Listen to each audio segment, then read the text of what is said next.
اعوذ باللہ السمیع العلیم من الشیطان اللعین الرجیم بسم اللہ الرحمن الرحیم۔ ناظرین کرام، السلام علیکم ورحمۃ اللہ وبرکاتہ۔ مسائل زندگی میں آپ کا استقبال ہے۔ آج ہمارے اسٹوڈیو میں مہمان حجت الاسلام جناب مولانا روح ظفر صاحب قبلہ، امام جمعہ و جماعت، مرکزی جامع مسجد ممبئی۔ ہم ان کا استقبال کرتے ہیں اور بغیر کسی تاخیر کے اپنا پروگرام شروع کرتے ہیں۔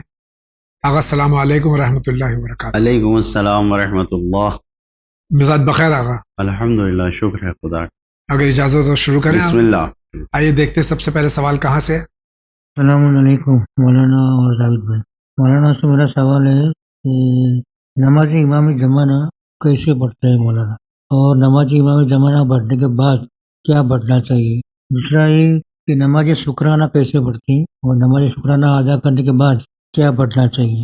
اور مولانا نماز جماعت جو ہوتی ہے اس میں امام جو پہلی رکعت میں یا دوسری رکعت میں سورہ تو نہیں پڑھنا ہے، اس کا صرف سننا ہے، باقی رکوع، سجود، تشہد، سلام کیا ہم جو امام کے آگے پڑھ سکتے ہیں، یا تو پھر امام کے پیچھے پڑھنا چاہیے یا امام کے ساتھ میں پڑھنا چاہیے؟ آگے تو پڑھ سکتے ہیں کہ نہیں پڑھ سکتے؟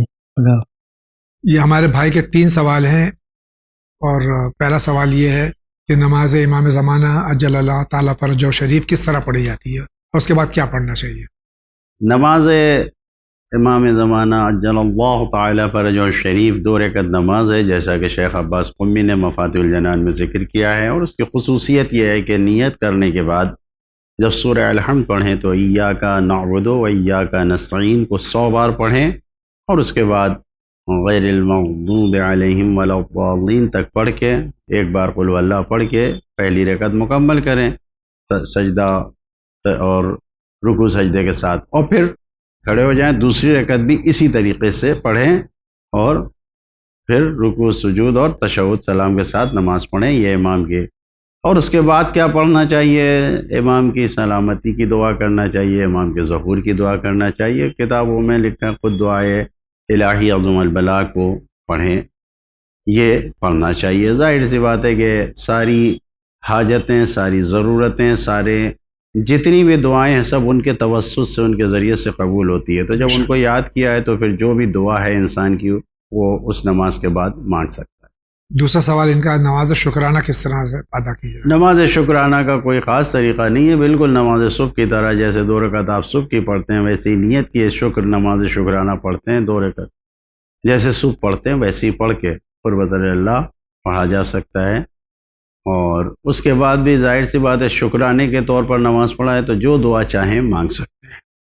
تیسرا سوال ان کا جو ہے وہ جماعت میں جب نماز پڑھتے ہیں تو پہلی 2 رکعت میں تو امام جو ہے امام جماعت وہ پڑھتے ہیں، تیسری اور چوتھی رکعت میں خود پڑھنا ہے، اور رکوع و سجود و تشہد امام سے پہلے اگر ادا کر لیا تو کیا نماز باقی رہی جماعت کی؟ جماعت میں امام سے پہلے کسی عمل کو نہیں انجام دینا چاہیے۔ اب کیونکہ امام کے ساتھ ہمیں نہیں پڑھنا ہے، اگر ہم نے پہلے پڑھ لیا یا امام کے ساتھ پڑھ لیا یا امام کے بعد بھی اگر ہم نے پڑھا اور سلسلہ نہیں ٹوٹ رہا ہے تو نماز صحیح ہے، کوئی حرج نہیں ہے۔ ذکر رکوع کو امام سے پہلے پڑھ لیا ہم نے، لیکن امام سے پہلے سر نہیں اٹھا سکتے، نہ رکوع میں جا سکتے ہیں نہ اٹھا سکتے ہیں۔ سجدے کو، ذکر جو سجدے کا ہے وہ ہم پڑھ سکتے ہیں امام سے پہلے۔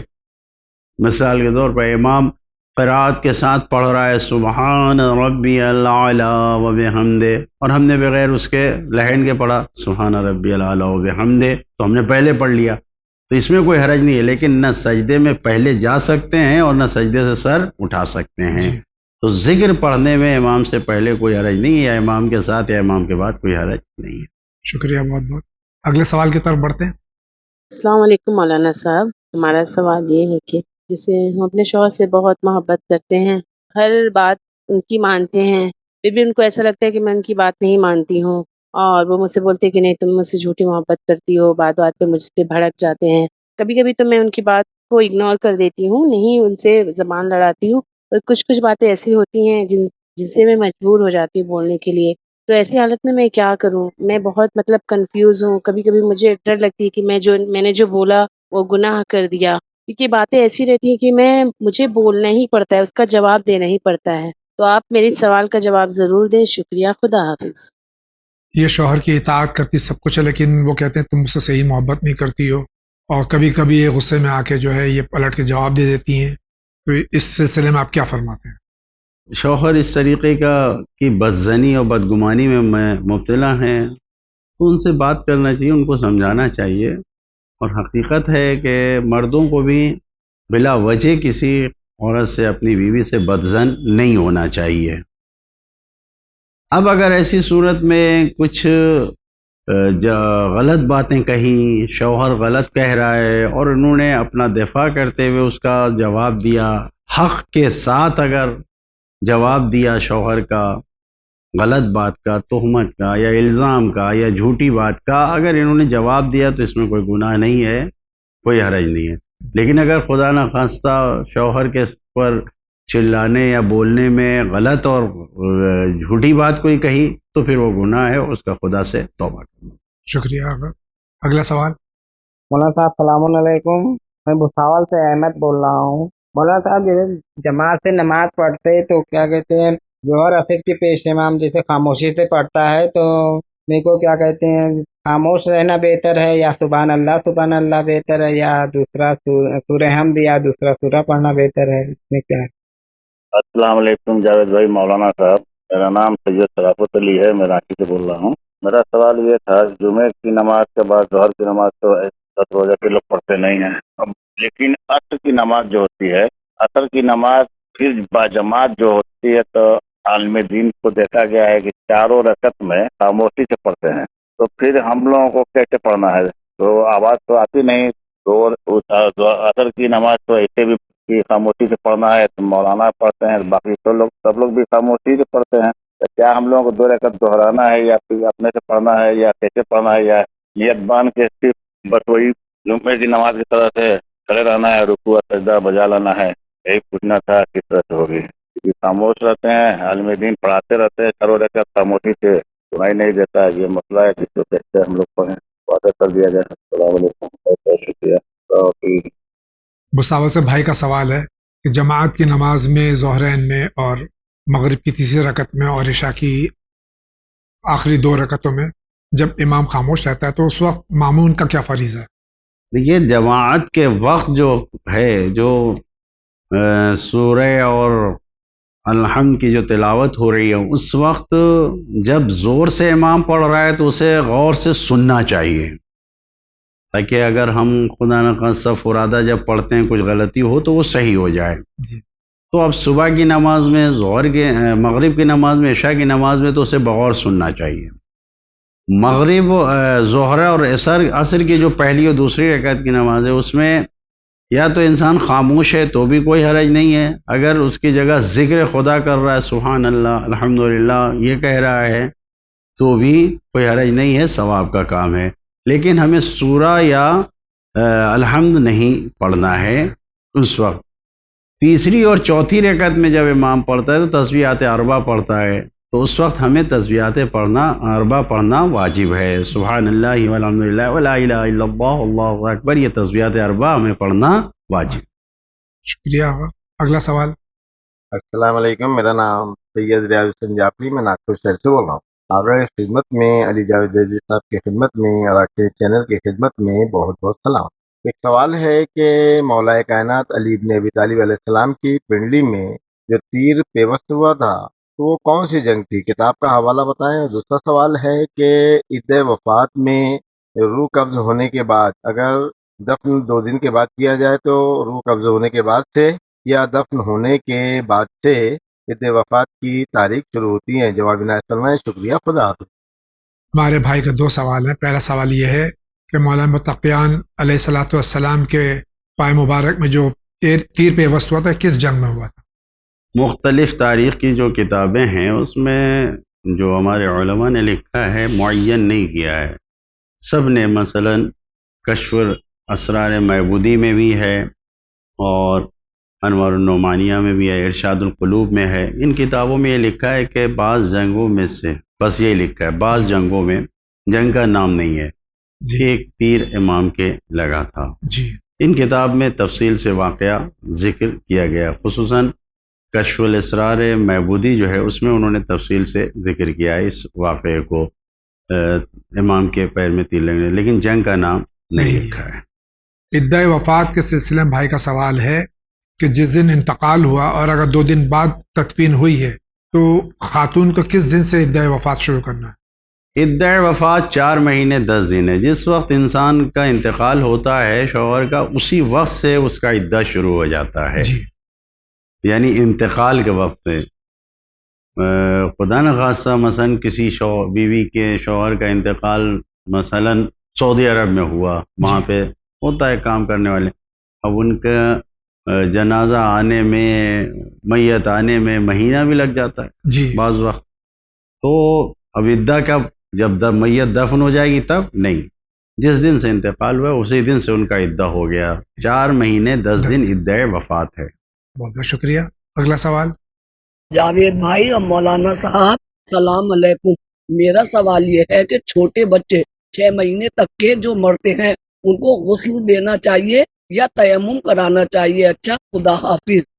اگر خدا نخواستہ کسی کا بچہ 6 مہینے کی عمر میں انتقال کر گیا تو اس کا غسل ہے یا تیمم؟ غسل ہے۔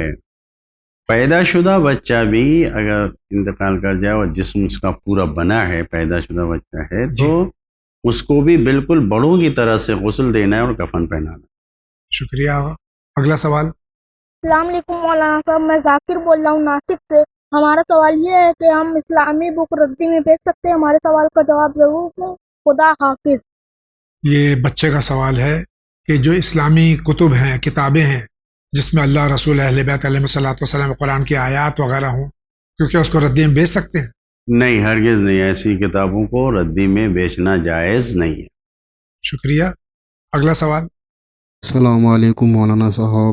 مولانا صاحب، اگر میں نے کسی دن روزہ رکھا ہے مستحب کی نیت سے، یعنی کہ کوئی قضاء عمری نہیں ہے، ہی رکھ لیا ہے ثواباً روزہ میں نے رکھ لیا ہے اور 2 بج گئے یا 3 بج گئے دوپہر کے، اور کسی بھائی نے، مومن بھائی نے اگر کھانے پہ مجھے انوائٹ کر دیا کہ آؤ بھائی ساتھ میں کھانا کھا لو، یا میری قوت نہیں بن رہی ہے اور آگے روزہ مطلب رکھ سکوں پورا 8 بجے تک، 9 بجے 7 بجے تک، مغرب تک، تو اس صورت میں اگر میں روزہ کھول لیتا ہوں بیچ میں تو بسم اللہ کر کے ڈائریکٹ کھا لوں میں، یا وہی رمضان والی نیت اللہم لگا سمتو والی نیت کرے جائے گی؟ شکریہ۔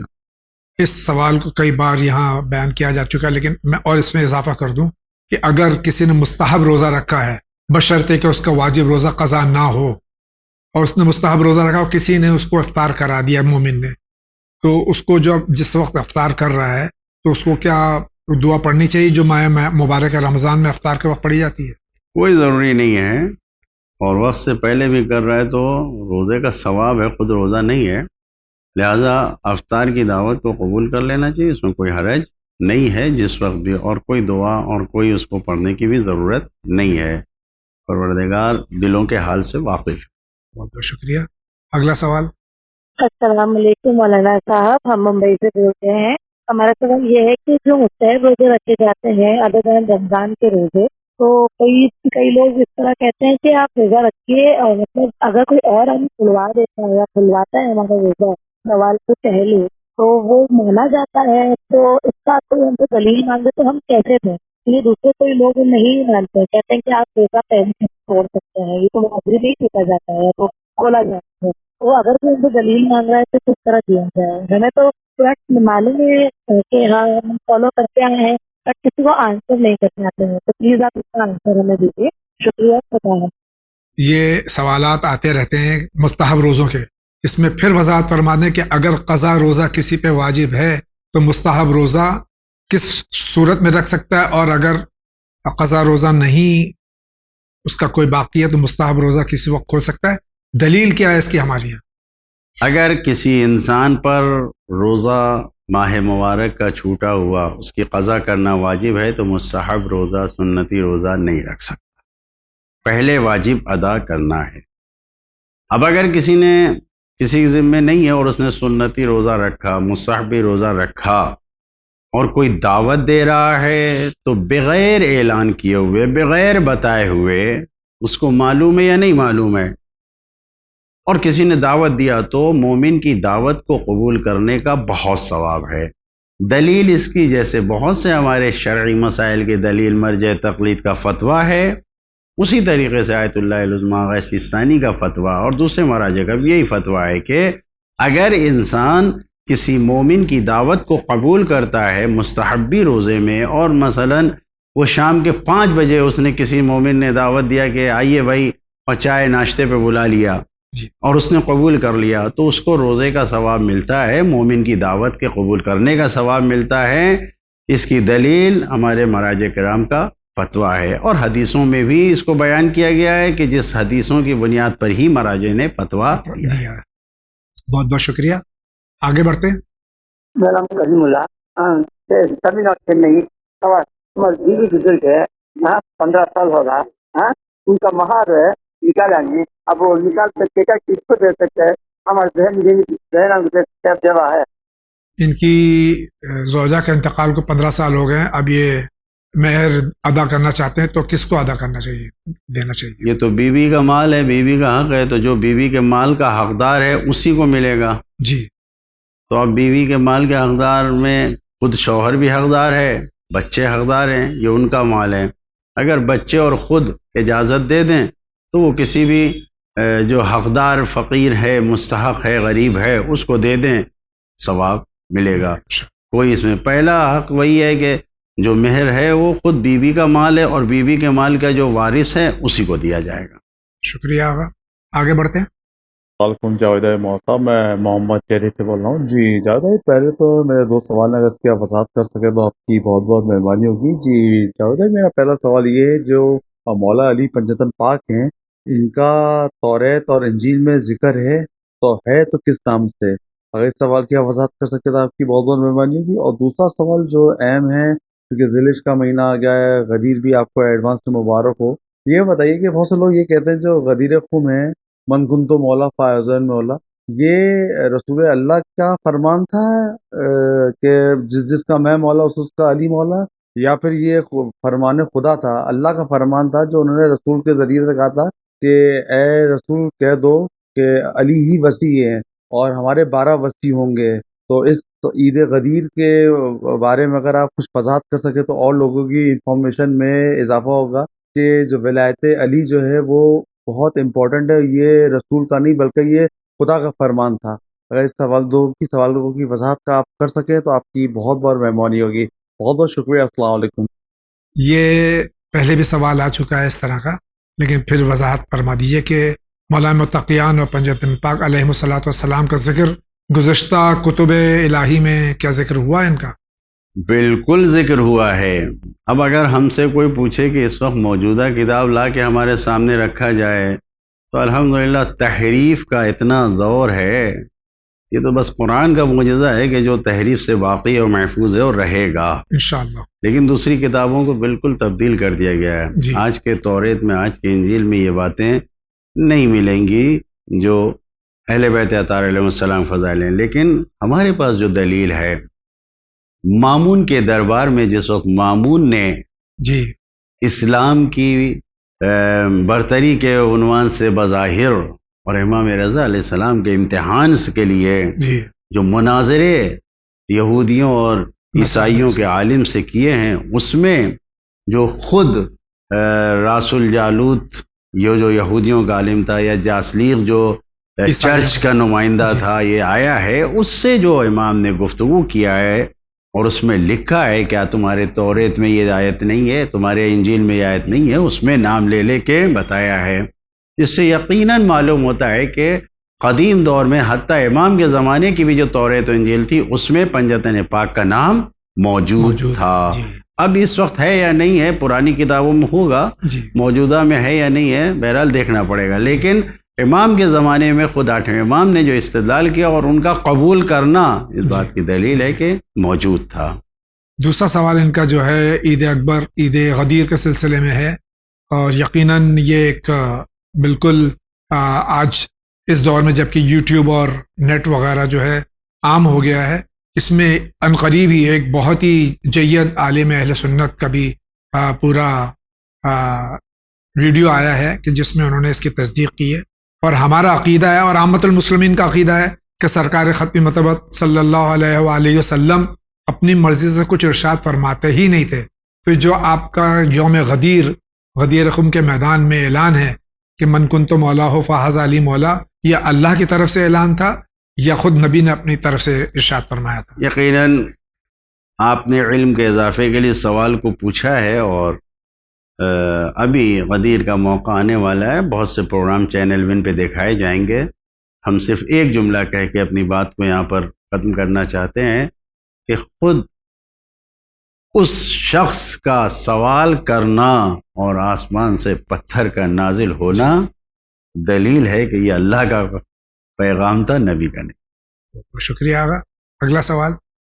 السلام علیکم مولانا صاحب، میں بہار سے بول رہی ہوں۔ ہمارا سوال یہ ہے کہ جیسے گاؤں میں جو شادیاں ہوتی ہیں تو وہاں پہ گیت گائے جاتے ہیں اللہ رسول کے، اور اس میں اللہ رسول کا نام آتا ہے، تو کیا ایسی شادیوں میں ایسے گیت گانے جائز ہیں؟ آپ ہمارے سوال کا جواب ضرور دیں۔ شکریہ، خدا حافظ۔